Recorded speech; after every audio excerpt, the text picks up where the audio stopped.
Welcome to the NASA headquarters. I am NASA Administrator Jim Bridenstine, and as everybody in this room is aware, we are going to the moon by 2024, and we want it to be sustainable. In other words, we're going to be able to stay at the moon for long periods of time by 2028, and we're going to have in orbit around the moon a gateway. In other words, a permanent and reusable command module around the moon for 15 years. Ultimately, the goal is this. We're going to Mars. And in order to go to Mars, we have to use the moon as a proving ground. We need to learn how to live and work on the surface of another world for long periods of time. And in order to do that, friends, we need spacesuits. The Artemis generation is now revealing its spacesuits for our generation. Let's take a look at the spacesuits of the Artemis generation.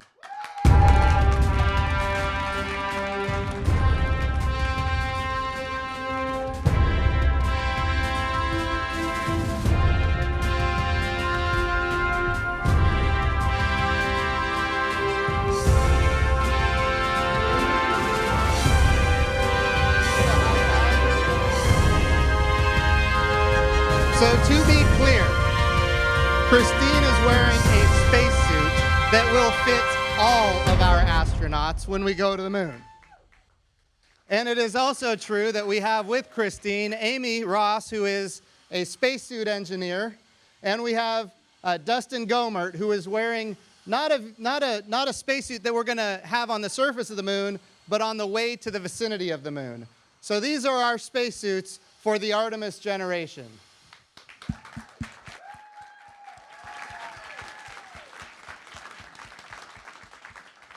Amy, if you would share with us a little bit about how this design for the Artemis generation is maybe different than the design for the Apollo generation. Sure, I'll be happy to do that.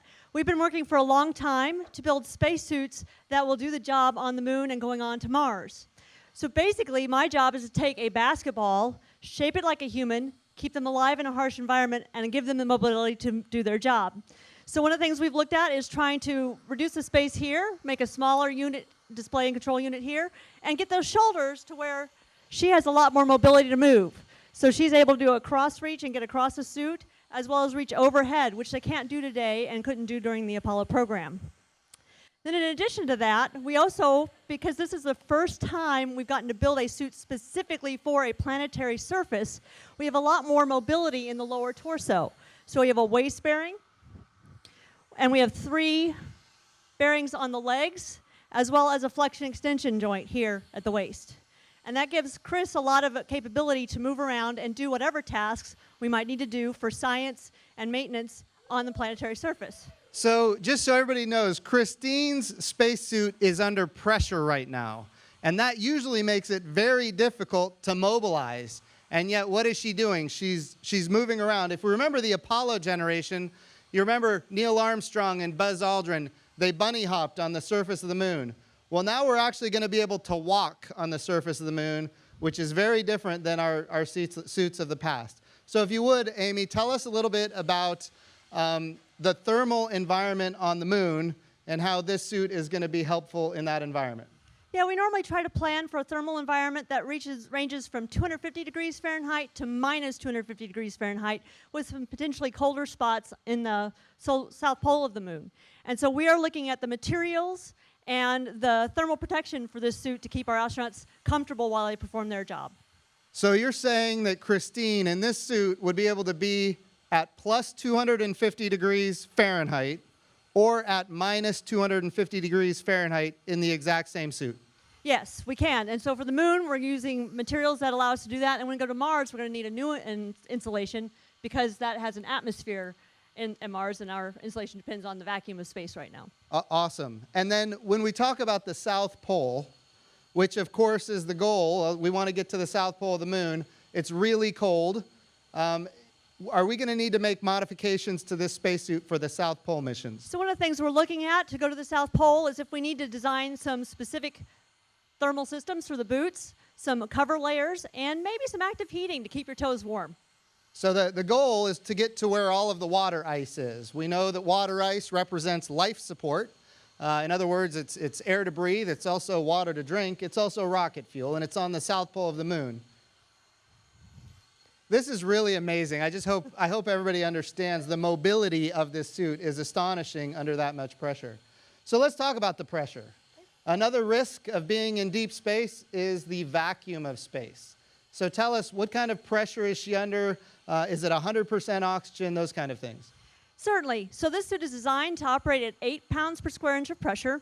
Like I said, a basketball is operated around 7 to 9 pounds per square inch of pressure. If you put your finger and your thumb together, and put it on your shoulder, there's about 14 pounds, 15 pounds worth of air pushing down on you right now. So it's a fairly heavy pressure. And then she needs to be able to move under that pressure. So we have to make the suit flexible under pressure. We use 100% oxygen because we're trying to protect the astronaut from decompression sickness. And so that high oxygen concentration and the high pressure then allows her to go out and do a spacewalk quickly and not have the bends, which is decompression sickness. And then we can bring the pressure down because we have a new technology in the life support system, the backpack, that allows her to come down to 4 pounds per square inch of pressure and have more flexibility in her gloves while she works. And the gloves are key because your dexterity, show us if you can move your fingers. Can you move your... She can't hear us because she's in the vacuum right now. She's under pressure. Yeah, so that's really, really impressive. Okay, so another big challenge when we go to the moon is the lunar dust, which is extremely fine-grained and can be very damaging for spacesuits. And of course, we had to learn this for the first time in the Apollo program. So now we can take what we learned and apply it here. Tell us what we've learned and how we're doing things there. Yeah, so my mentor worked on the Apollo suit, and 2 things I learned were zippers are bad and cables are bad. So we have no zippers and cables on this suit. What we have are bearings, so we can move easily in that pressurized suit. And what we need to do then is protect the bearings from the dust. And so we have seals in the bearings. We also are designing our environmental protection garment so that it helps mitigate the dust as well. There'll be fewer seams and new materials that keep the dust out. That's fantastic. Let's give Christine a big hand. Oh, by the way, before we do that, she's going to show us how to pick up a rock, if she can handle it, and she can. It's a heavy rock. This is difficult to do in a spacesuit. All right. I got the rock.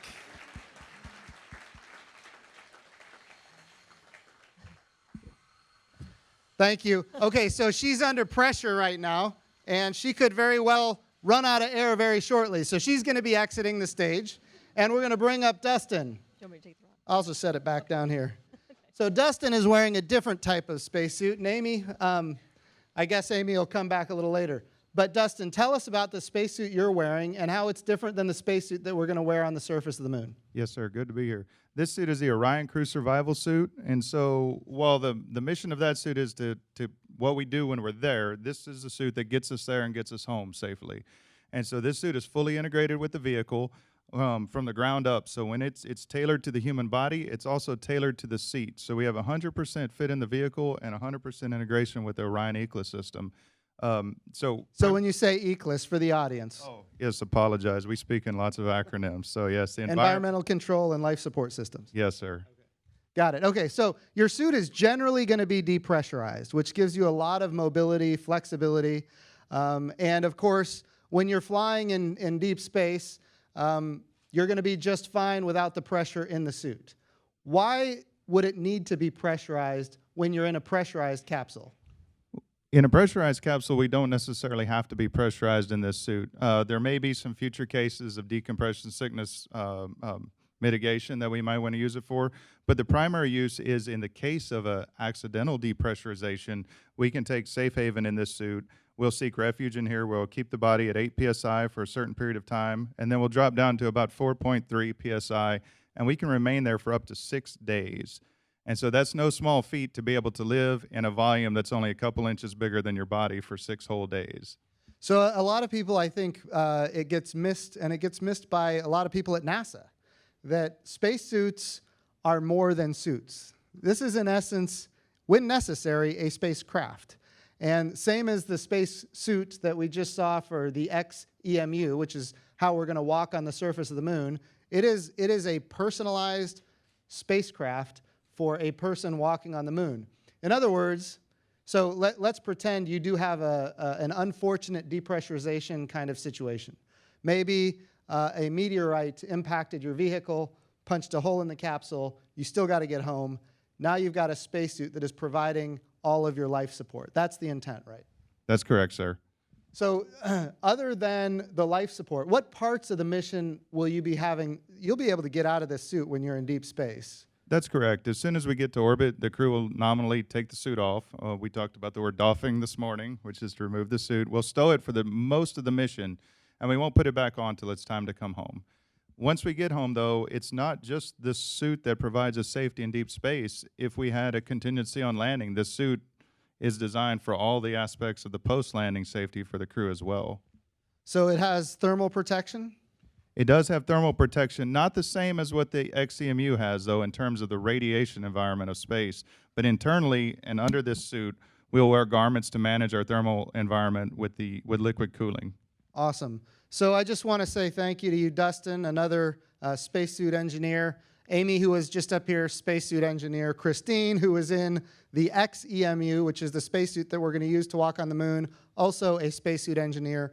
We have some really talented people. Remember this, we as the Artemis generation are building spacesuits that will fit all of our astronauts. We want every person who dreams of going into space to be able to say to themselves that yes, they have that opportunity. And that's what we're working on right now at NASA. With that, Bettina, I'll toss it over to you. Thank you, Administrator. We're excited about this opportunity to talk about all of NASA's spacesuits and the next generation. We're going to turn it over to Cheryl Warner, who's in the lobby with Christine. Now she's depressurized her suit. We have some special guests who want to answer some questions.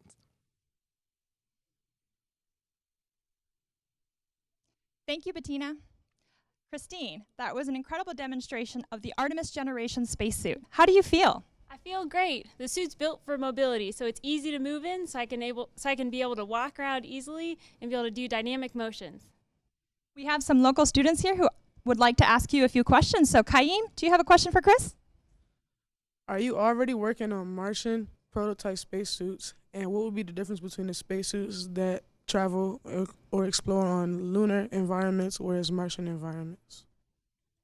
That's a great question. We are already working on Martian spacesuits. Our focus is first to get the spacesuit to the Lunar on 2024, so that way we can do our mission back to the moon and send the first woman and the next man to the lunar surface. And then we're getting ready to send spacesuits to Mars in the mid-2030s. We're doing an experiment on the Sherlock instrument on the Mars 2020 rover to help test our spacesuit materials and see how well they do on the Martian surface. The suits themselves will be very similar between lunar and Martian. We'll have different portable life support systems technology to keep the crew members happy and comfortable in their suits between the difference of lunar and Mars. Antoinette, what's your question? Spacesuits have changed a lot over the decades, but what would be the most significant change made to the new spacesuits compared to the older models? That's a great question too. One of the biggest changes that we made with our spacesuits is we can fit a much larger range of astronauts. We can fit anywhere from the 1st percentile female to the 99th percentile male. In addition, our spacesuits are made for spacewalks, so we optimize the two different functions of a spacesuit. We have the Orion crew survival suit that keeps the crew members safe in the capsule, and then we have the Artemis XEMU spacesuit that's for EVAs for doing spacewalks on the surface of the moon. Great. And final question from Edith. Have you worn any suits before? So I'm an advanced spacesuit engineer at Johnson Space Center. So it's my job to design and build and test spacesuits. I've got the opportunity to try different prototype advanced spacesuits like Z2 and Z2.5 and some of the other suits we've made to get ready for the XEMU, as well as our current spacesuit, the EMU that we're using right now on the International Space Station. Well, thank you, Christine, and thank you to our students. Back to you, Bettina. Thank you, Cheryl. Thank you to Christine, Cheryl, and the kids for these great questions. During the program, we'll be taking questions from members of the audience, students, and also from social media. Use the hashtag AskNASA. Right now, here in the auditorium, we have two additional guests joining the administrator, astronaut Kate Rubens and Chris Hansen, the manager of EVAs, or better known as the Spacewalk Office. So before we start with that panel discussion, on to the administrator for some initial remarks. Well, thank you, Bettina. It's an honor to be on the stage with Kate Rubins and Chris Hansen. I wanted to kind of highlight why we're doing this. We are going to the moon in 2024, but we're doing it in a way that's never been done before. This time when we go to the moon, we're going sustainably. In other words, we're going to stay for long periods of time. We're also going to go with commercial partners and with international partners. When I say commercial partners, how we get access to the surface of the moon matters, and we're doing it in a way that's never been done before. Instead of NASA purchasing, owning, and operating the hardware that will take our astronauts from the Gateway, which is a space station in orbit around the moon, down to the from the Gateway, that space station in orbit around the moon, to get our astronauts from there down to the surface of the moon, we're going to be buying a service. And of course, our commercial partners, we're anticipating that they're going to put their own money forward for the purposes of getting customers that are not necessarily NASA. So we're really trying to open up the architecture in a way that's never been done before. So that gateway that will be in orbit around the moon is going to be maneuverable. It's going to enable us to get not just to the equatorial regions of the moon, which is what we did during the Apollo era, but also to the North Pole and to the South Pole. And the South Pole, of course, is what we think is probably the most valuable because that's where there's hundreds of millions of tons of water ice. So we want to go to the moon with commercial partners. We also want to go to the moon with international partners. So when we build an open architecture gateway in orbit around the moon, the way we do docking, the way we do communications and data, avionics, all of these things are going to be available to the public. Environmental control and life support systems, all available to the public online. What does that mean? That means if you're a private company and you want to do a mission to the surface of the moon, you could integrate into our open architecture. If you're a small country and you want to have missions to the surface of the moon, you can integrate into our open architecture. Maybe you're a scientist and you want to do astrophysics missions looking into deep space from the far side of the moon. You will have that opportunity on the gateway or using the gateway as a comm or data relay that otherwise would not be available. We are looking to do things in space that we've never been able to do before using the moon, ultimately creating the architecture that we can replicate at Mars. So we're going with commercial partners, international partners. We're going to utilize the resources of the moon, namely the water ice. The water ice is life support. It's also rocket fuel. And ultimately, we're going to take all of this knowledge from this architecture in orbit around the moon, and we're going to take it to Mars. And we think that that is possible in the mid-2030s. So I just want to say, Kate Rubins, thank you for being with us. And of course, so people know, Kate is a veteran astronaut of NASA. She has done one long-duration mission on the International Space Station and is a veteran of 2 spacewalks. Let me ask you, Kate, are you ready to go to the moon again? Absolutely. Yeah, thank you very much. This is great to be here. And it's really fantastic to see these suits and to let everybody see the mobility and the functionality of these suits. This is a really big step up from the current suits that we're using on board the ISS that we did our 2 spacewalks in. So tell me, when you look at the suit here compared to what you flew with on the ISS, obviously walking on the moon is different than floating in space. What are some of the big differences you see and some of the challenges? Yeah, so I actually did a lot of the testing of the initial versions of this suit, and so got a chance to perform some of these activities underwater in our giant neutral buoyancy laboratory, and then compare those same sets of tasks with our current spacesuit. And let me tell you, there's a huge difference. So the mobility is one of the biggest things. The fact that these bearings kind of go in gives you that great shoulder mobility that you saw. And that's very important for things where we're doing geology tasks. If you need to pick up a rock, if you're examining something, if you're planting a scientific instrument, you need that upper torso mobility. In addition, we can walk around in it, and this is pretty important. When we're on ISS, the legs aren't very useful during a spacewalk. We're mostly just floating there. But obviously in the lunar environment, we're going to need to walk around. And the more mobility you have, the more tasks you can get done, the more science you can accomplish, the further you can go.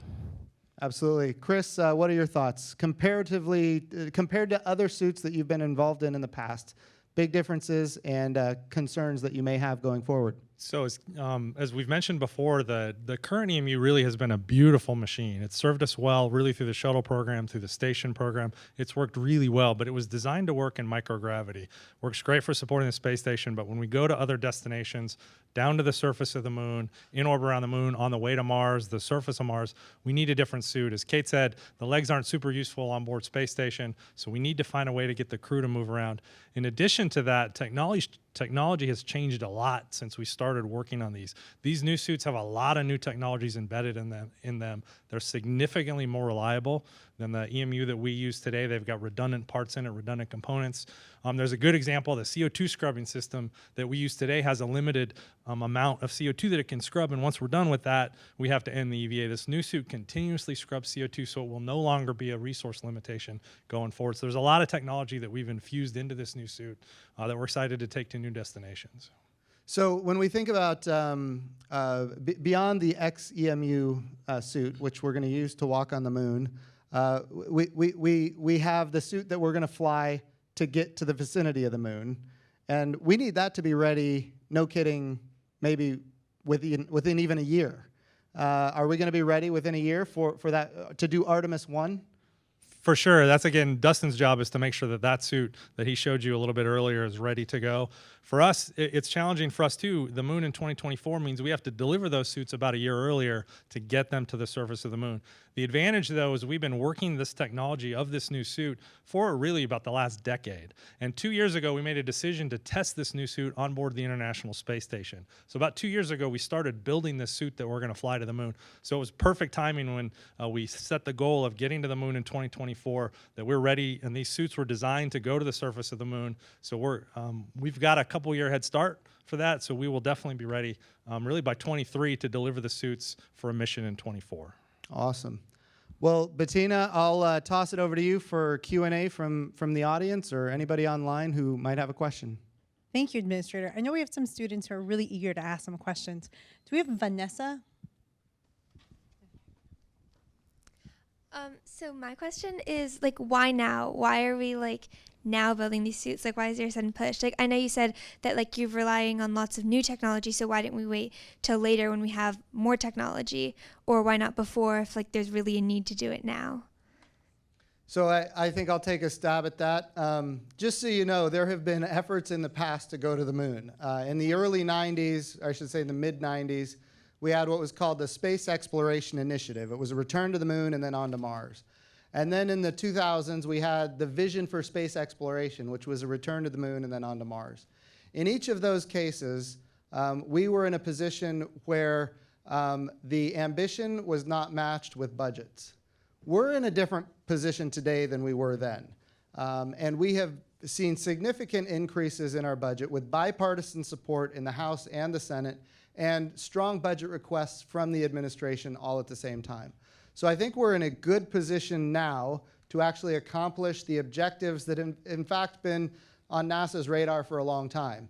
But it is also true, as you have correctly identified, technology advances quickly. And I would imagine that once we do Artemis 3, the first man, I should say the next man and the first woman on the south pole of the moon by 2024, I would imagine that what we're going to learn is going to result in upgrades to the suits. Just like any other spacecraft, again, a spacesuit is a spacecraft. I would imagine there will be continual upgrades as we learn more and more. Chris? Yeah, but that's a great lead in. This new suit, one of the things that's different about this suit is it's designed to be upgradable. A lot of you have looked inside of a computer. There's a device we call a motherboard that allows you to take components off and on as they get upgraded. This suit was designed to work exactly that way. So as technology gets better, we get smarter. This suit can be upgraded and it can be worked on in space by the astronauts. We won't have to take it all the way back to Earth on the ground to upgrade it and modify it. We'll be able to allow folks like Kate, who's not a trained technician, this suit's designed so that anybody can upgrade this suit as technology gets smarter and advances.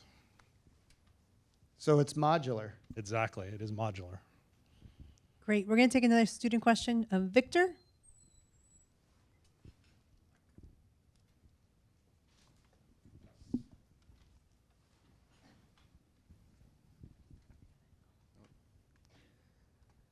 How does a space suit protect astronauts from radiation? Well, that's a great question. I'll tell you the best way to protect astronauts from radiation in deep space is to get them to the surface of other planetary bodies. A lot of people don't realize that when you land on the surface of the moon, you are in essence blocking the radiation coming from below you because the radiation doesn't go through the moon. That would be true on Mars as well. So that cuts the radiation down just by going to the surface. So I do think it's important that orbiting Mars would be fantastic. I think if we're going to be there for a couple of years, which is going to be necessary, and I say that, there could be ways that we could do a short duration stay on Mars, but it's going to require us to upgrade our propulsion systems. But if we did a long duration stay on Mars, it can't be in orbit. We've got to get to the surface. I would also say that on the surface of the moon or on the surface of Mars, getting underground. On the moon, for example, there are lava tubes that astronauts could go into and be protected from the radiation of deep space. Those don't exist when you're in orbit around the moon.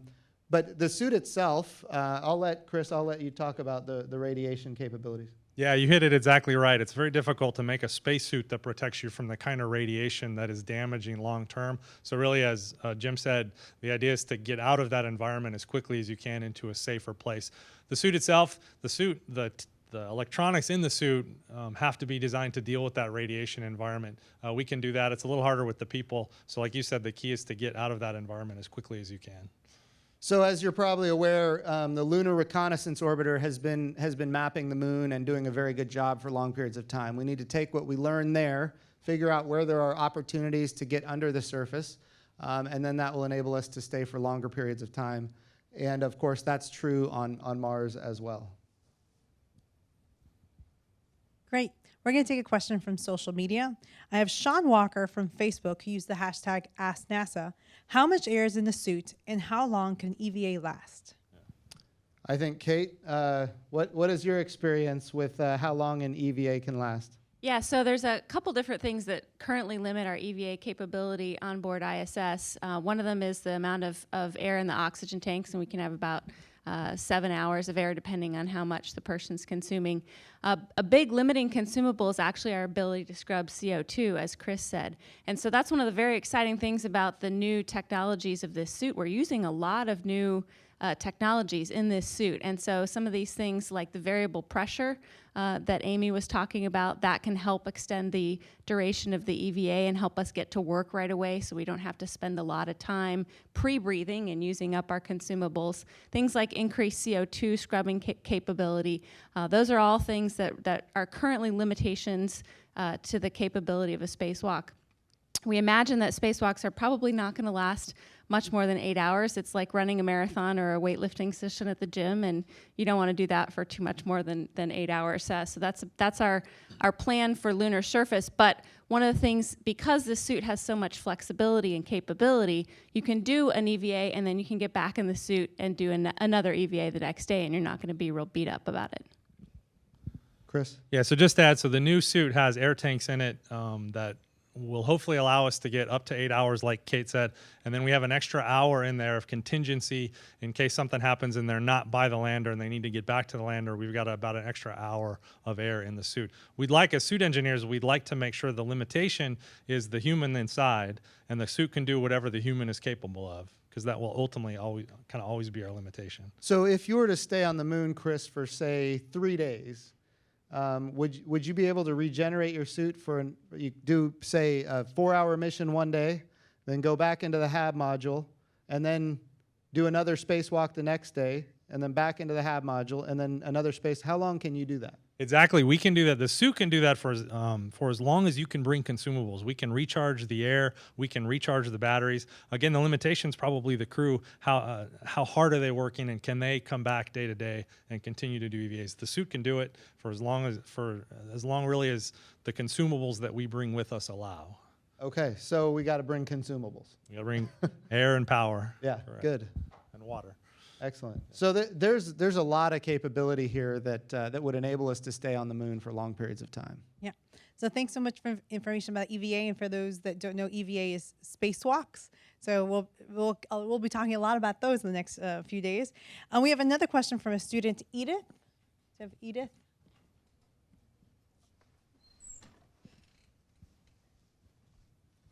Well, we'll take a question from the member of the audience. Anyone in the audience?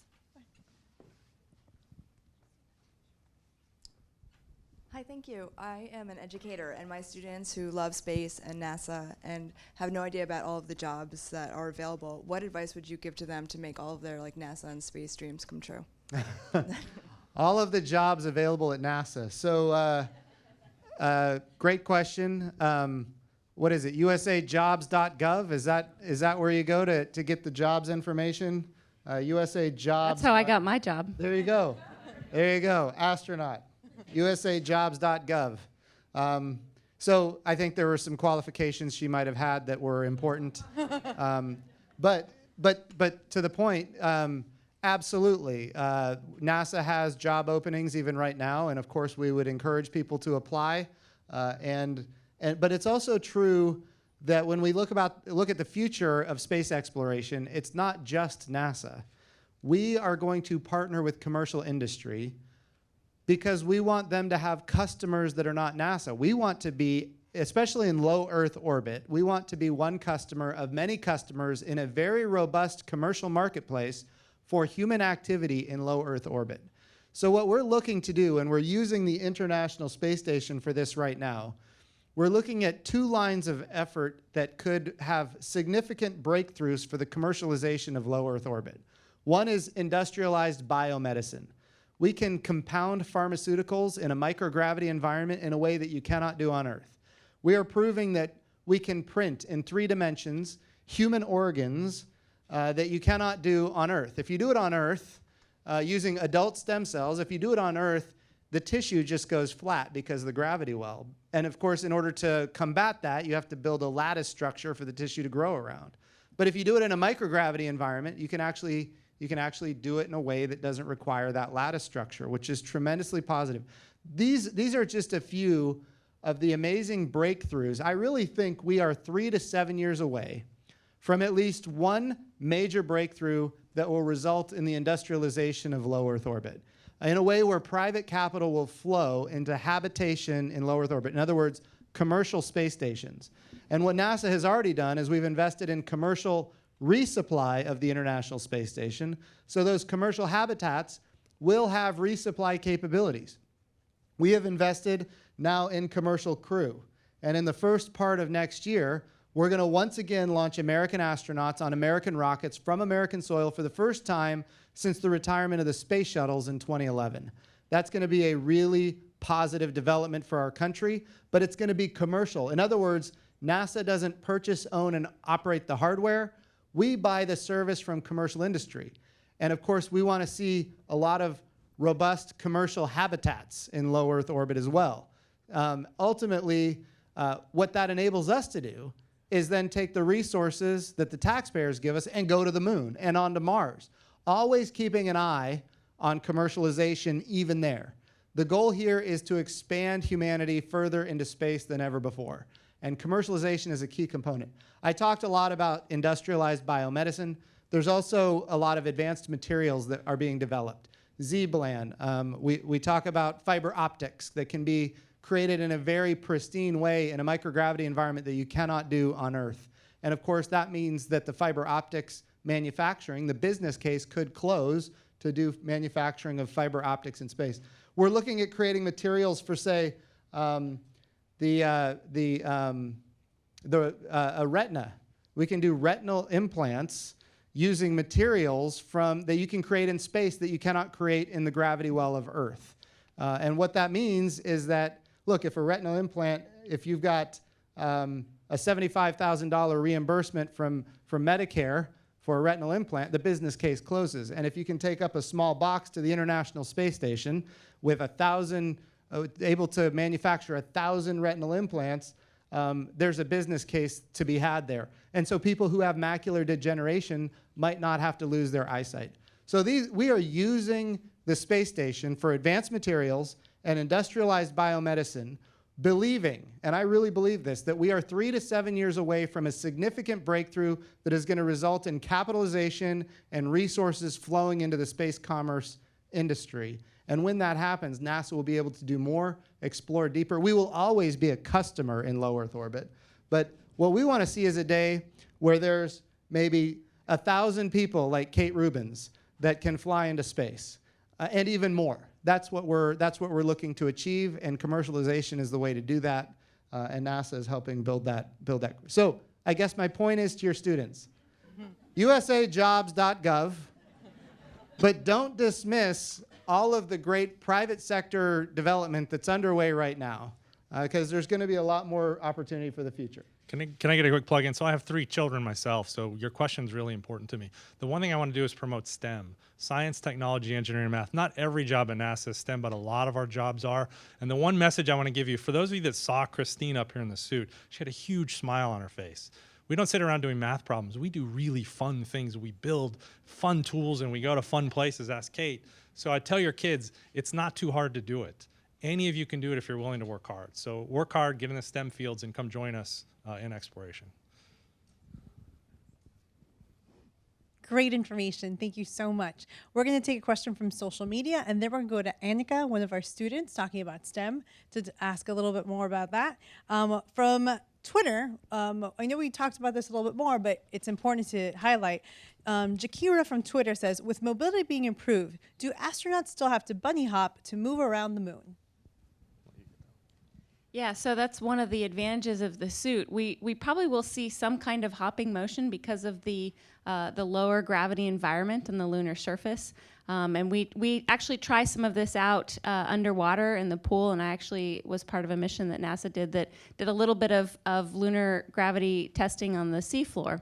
And so you get a bit of a hopping motion. But because you are able to move your joints in a unique way with this new spacesuit, it'll be a much more natural walking motion.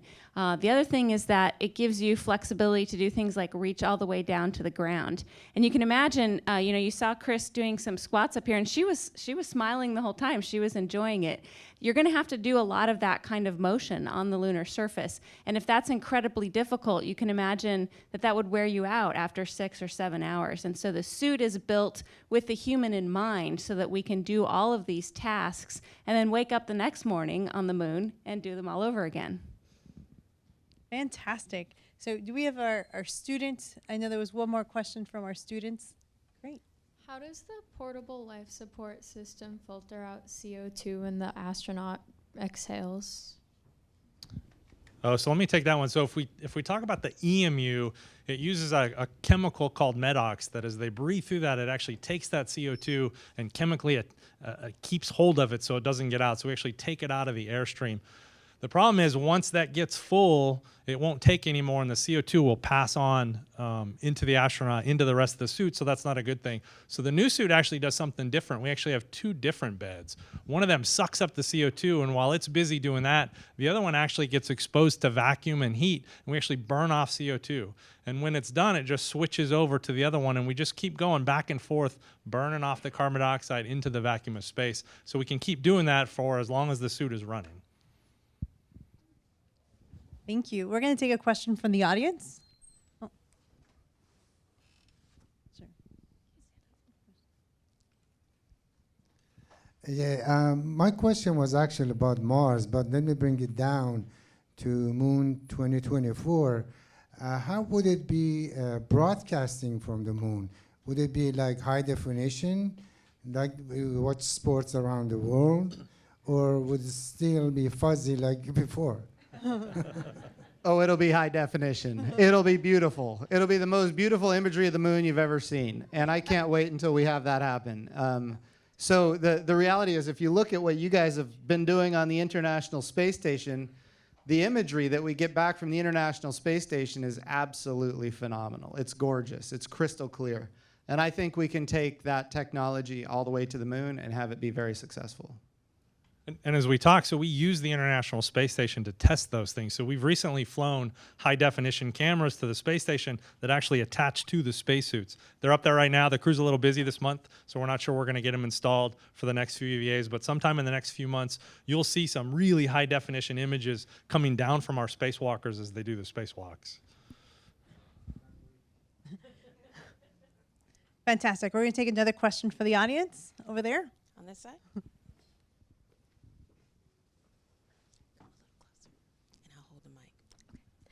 Hi, I'm Caitlin Singham. I'm a systems engineering and biology student at the University of Maryland. And my question is that since we're using the moon as a testing ground for Mars, does the XEMU integrate planetary protection measures in order to ensure that explorers can successfully reconcile the goal of establishing a human presence on other planets with the scientific obligation to maintain the integrity of natural environments?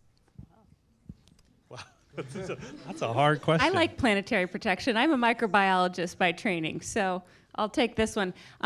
We are taking into account planetary protection, obviously, in all of NASA's designs. One of the really interesting things is to actually take that and turn it on its head and think about using the lunar surface as a test bed. We can use detection methods there to try to identify what our catalog of microorganisms is in this architecture of the suits. We're also doing these kinds of things on board the International Space Station. This is a really unique opportunity to see what the microbiome is of a closed space environment. And so all of the things that we learn on ISS and the lunar surface are really going to help us with our planetary protection goals when we go to Mars. I would also say, and this is just the reality, we as humans we will leave microbes wherever we go. It's just the reality, and we can't avoid it. If we are going to Mars, we will leave microbes, and I want to say that while that is of concern and we need to mitigate it as much as possible, to the extent that microbes get outside the spacesuit or outside the spacecraft at Mars, I think they will live for maybe a matter of seconds because of the radiation environment and the thermal environment and the other challenges of deep space. So what I want to make sure we don't do is that we don't hinder our ability to explore with humankind further by being overprotective, and at the same time making sure that we are responsible stewards of deep space. Well, that was a great question. We're going to take one more question from the audience. Hi, my name is El Bogat. I am an employee at NASA headquarters in the Mars Exploration Program. My question is specific to what do you think are the biggest scientific questions that you'll be able to answer in the lunar vicinity and on the lunar surface, whether that's about planetary or solar system formation, about the origins of life. What do you think are the biggest scientific advancements that you're excited to make in this next generation of exploration? I'll take it first, and then I'll hand it over. A couple of things. I'll tell you, here's what we know about the moon. It's covered in pot marks. And guess what? The moon and the Earth, we fly through the same piece of space all the time, and we've been doing it for billions of years. What does that mean? That means that the Earth has this very active geology, very active hydrosphere, very active atmosphere. And so when we find rare earth metals, those are not earth metals at all. Those are asteroid impacts from billions of years ago, and they're very trace when we find them because we do have this active geology, active hydrosphere, active atmosphere. The moon doesn't have that. And so whatever impacted the moon billions of years ago is today right where it was billions of years ago. And that would not include just asteroid impacts that can give us insight into the early solar system, but also subatomic charged particles from the sun. The regolith, the soil on the surface of the moon, which is, it very rarely changes except when impacted by meteorites. That capability of looking at the regolith and seeing what the early sun might have been like, I think is an important capability. So we can get great heliophysics from the surface of the moon. We can learn about the early solar system from the surface of the moon. And I'll tell you one thing that gets me even more excited is what you can do from the far side of the moon. So one of the missions that I'm very excited about right now that is kind of in its infancy is something called DAPPER. So from the far side of the moon, in orbit around the moon with DAPPER, we will be able to look back into deep space, I should say back into time, and actually see the universe before the first light of the universe. We think about the James Webb Space Telescope that's under development right now. That's going to be able to see the first light in the universe. But we're not just looking out into space, we're looking back into time. And then what DAPPER could do from the far side of the moon, where it's extremely quiet from an electromagnetic spectrum perspective, with DAPPER, you're going to be able to see even before the first light, what we call the dark ages of the universe, after the Big Bang and before light happened. It's gonna change how we see physics. It's gonna add to science books. It's gonna add to history books, and that mission is only going to be made possible because there's a comm relay around the moon called the Gateway, which is human-tended and will be able to be upgraded and updated all the time. So instead of a $500 million mission orbiting the moon for getting that deep space astrophysics capability, instead of a $500 million mission, we could do it for, say, $90 million.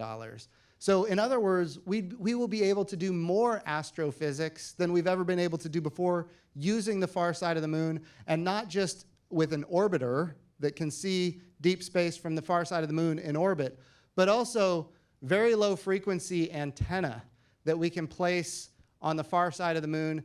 Remember, the first light in the universe was, of course, in the wavelength of light. But the universe has expanded dramatically since then, which means those wavelengths have expanded. So now when we look in the very low frequency, extremely low frequency areas, we can actually see the first light in the universe from the far side of the moon on the surface of the moon. So I will say this, certainly there's a lot that we don't know about the moon. From 1969 all the way up until 2009, we believed the moon was bone dry. In 2009, for the first time, NASA discovered that there's hundreds of millions of tons of water ice on the south pole of the moon. There is a lot more about the moon that we don't know, a lot more that we need to know. And it is going to open up our knowledge of the sun, probably of the Earth, of other planets, of our solar system, and of astrophysics. It's an all-of-the-above capability, and it's a shame that we're not there right now making these discoveries. But now we're going to get there, and I'm very excited about it. And of course, these extravehicular mobility units, EMUs, are going to be critical to making it happen. Great. Well, we have one last question from using the hashtag AskNASA. We have Jonathan Knowles from Facebook asks, are these suits made in the U.S.? Are the suits made in the U.S.? So it's a little more complicated to say the suit is made in any one place. We have suppliers really from all over. Pretty sure all our suppliers at this point are in the United States. We have commercial suppliers that provide parts of this suit all over the country, though. So they are made in the U.S., but they're made really in the entire U.S., all over the place. So yes. Fantastic. Well, thank you so much. We're really excited about today's show. We're going to, with a big hand of applause, we're going to welcome back our spacesuit engineers, right. Dustin and Christine.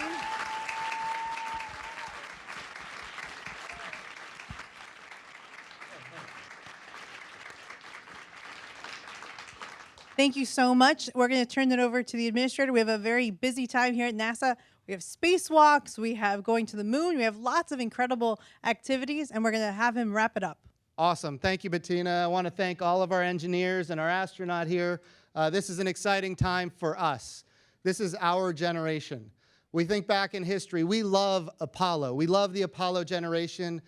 We just celebrated 50 years of Apollo, and I was out on the National Mall. I saw literally 500,000 people descend on the National Mall to celebrate a historic, very positive achievement in the history of humanity. And I can tell you, as a former member of Congress, I've seen 500,000 people on the National Mall before, and they're never happy. In this case, I see all the congressional staffers laughing in the front row. In this case, they were all happy, and they were all celebrating this human achievement, which was landing on the moon for the first time in human history. As much as we love Apollo, in those days, all of our astronauts, they came from test pilot backgrounds and fighter pilot backgrounds, and in those days, there were no opportunities for women. Today, we have an extremely diverse, highly qualified astronaut corps that includes women, and they are extremely excited about going to the moon. And it just so happens that in Greek mythology, Apollo had a twin sister. And Apollo's twin sister, her name was Artemis. So this time when we go to the moon, we go with all of America under the name of Apollo's twin sister, Artemis. But one thing that is important to remember, and this cannot be overstated, what we are doing is difficult. It's challenging. And in fact, in some cases, it's dangerous. We do everything we can to mitigate risk. And these spacesuits and the new designs are a critically important part of making sure that we are mitigating as much risk as possible. But we cannot dismiss, as we go forward, that space is hard. And let's close with a video. We call it Space is Hard. Space travel is hard and unforgiving. It's always been and always will be. It's going to be hard. There's a new chance of death. Going in a little can through deep space, it's a very harsh environment. We think you can come back, but nothing is certain. There are all sorts of challenges we will face on deep space missions. Communication delays, radiation protection, isolation of the crew.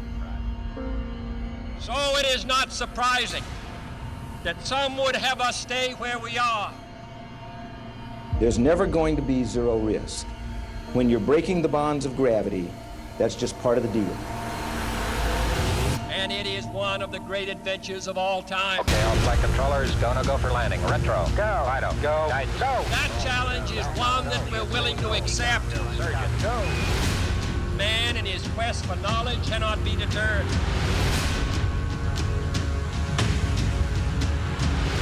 Space is not just a destination. It changes you forever.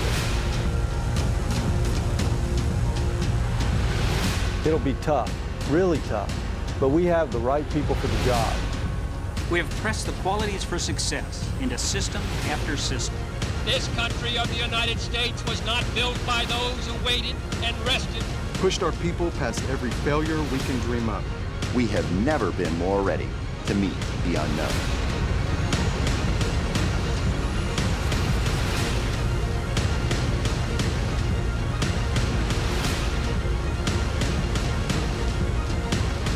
Through Artemis, we will once again explore beyond our world. And we will succeed.